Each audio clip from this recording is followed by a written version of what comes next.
I am thinking of maybe giving my snug a little revamp for winter, turning it into a little reading warm cozy book nook for me in the snug. So this is the newly created snug that we did last year, and I've got my one book here now to look for inspiration, but I'm thinking I might need some of my other books also. But I'm going to start with this one because I know that in this there's a specific photo that I'm thinking of now, so I'm going to look for that one. So this is the Bettina Farm book by Brooke Giannetti and Steve Giannetti. They are a husband and wife team. He's an architect, and she does the interior decorating for most of his projects. So there's a scene in this book with a staircase, and in the staircase,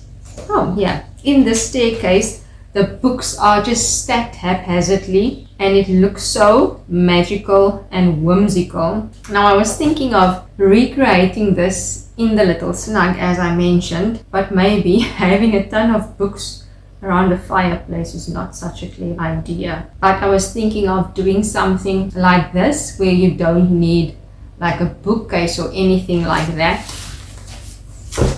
So this is what I was thinking. Do you see how beautiful and whimsical that is? The main reason why I thought of doing this little project, so that when autumn starts, then we've got the snug with a wood burning fireplace stove thing, whatever you want to call it.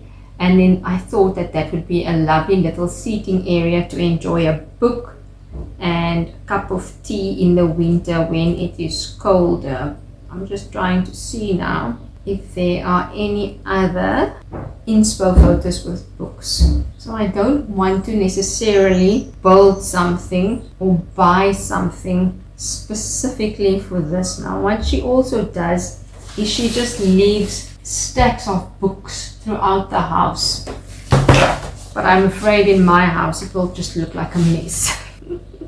Our house is so beautiful and edited. Everything is like in a pale color scheme, and I love color.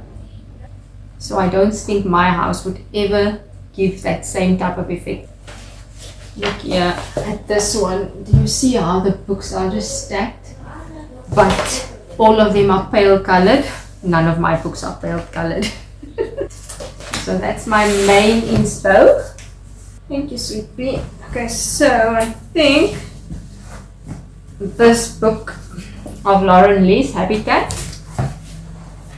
Let's see, I don't know if there is a chapter about, I know she loves books also, Lauren. So here's a traditional bookcase, which is not the vibe I want to go for the snug. Okay, so they've got here home office and study. Let's see if maybe under that part there's some inspo there.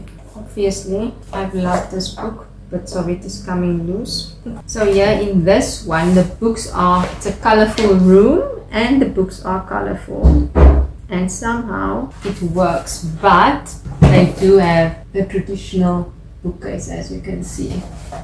I think most of the photos in this book will probably be with traditional bookcases, but the Bettina Farm one is the one that I really thought about when thinking about what to do in the snug area. And I think I will just have to give it a go and try and see what it looks like, how it turns out. I was also thinking maybe we must start bringing some wood into the snug in preparation for winter. Maybe stack the wood underneath the fireplace, because that was the idea, to do that, to stack it underneath so that it is within easy reach for when it's needed. Look at this room, an absolute beauty of a library. This is one of my favorites.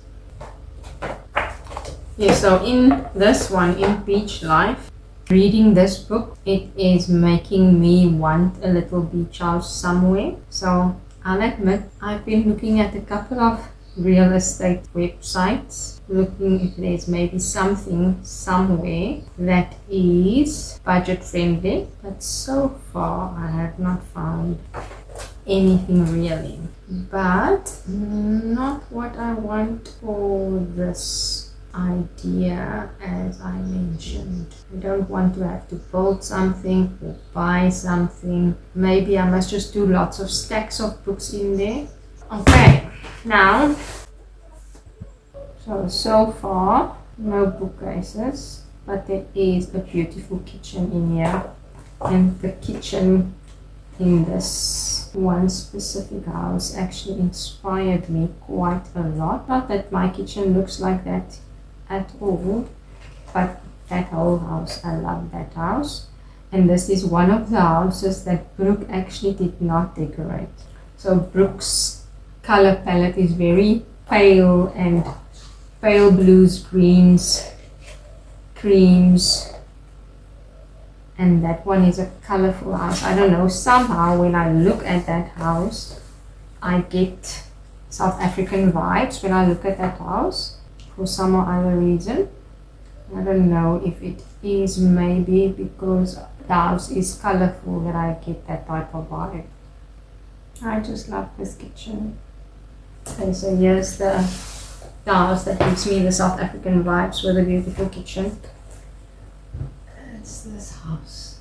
I don't know, but it just looks like South Africa to me. I don't know if it's the quality of the sunlight, the decoration, the artwork, I don't know. It just gives me South African vibes. So did you actually notice on this photo there's like a huge stack of books that goes like all the way up the wall? I wonder how they did that. It looks so effective. Nothing really in here that gives me any ideas and that I can think would work with what I am envisioning thus far. So maybe tomorrow we can go in there and have a little look-see as to what we can do in there. Maybe get some inspiration. Maybe I'll dream of something tonight that will inspire me. Who knows? I hope this gives you a little spark of inspiration. Honestly, you don't need much to make a corner of your home feel completely magical. A coal oven helps, books help more, and children that love the idea, that doesn't hurt either. Snuggling in my pajamas at the fire with a book, just the way I imagined it. If you've created a cozy little corner or nook in your home, tell me down below in the comments. If you are new here, I'm Laura. I do honest, unsponsored lifestyle content and restaurant reviews from the beautiful west coast of South Africa. Subscribe if that sounds like your kind of thing. I'll see you again next time. Bye bye.